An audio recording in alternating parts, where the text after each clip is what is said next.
તાલુકાના નળખંભા ગામે વીજળી પડતા 2 પશુઓના મોત. હવામાન આગાહીના સૂત્રો પ્રમાણે ગુજરાતમાં અલગ અલગ વિસ્તારમાં જોરદાર પવન સાથે વીજળીના ચમકારા સાથે કમોસમી વરસાદ વરસ્યો હતો, જેમાં સુરેન્દ્રનગર જિલ્લાના થાનગઢ તાલુકામાં આવેલા નળખંભા ગામે સારના ધીરુભાઈની વાડીમાં જોરદાર વીજળીનો કડાકો થયો. ત્યારબાદ કમોસમી વરસાદની સાથે 2 ભેંસો પર વીજળી પડતા મૃત્યુ નીપજ્યું.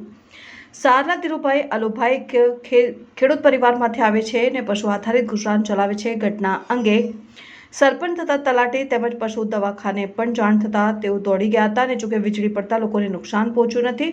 સારના ધીરુભાઈની માંગ છે કે 2 પશુઓના મૃત્યુ થયા હોવાથી સરકાર તરફથી વળતર મળે તેવી અમારી આશા છે. થાનગઢ નળખંભા ધીરુભાઈ અલુભાઈ 6 વાગે વરસાદ ઝીણો ઝીણો વરસતો હતો, તો અહીંયાથી વીજળી પડી. મારે 2-3 ભેંસું અને ગાયું બાંધી હતી, તો મારા 2 છોકરા નાના વાડીએ હતા, હું પણ ગામમાં હતો. વીજળી પડી તો 2 ભેંસું મારી નાખી. તો સરકારને નમ્ર વિનંતી કે અમને મળે તો સહાય આપજો. લઈ ગયા અને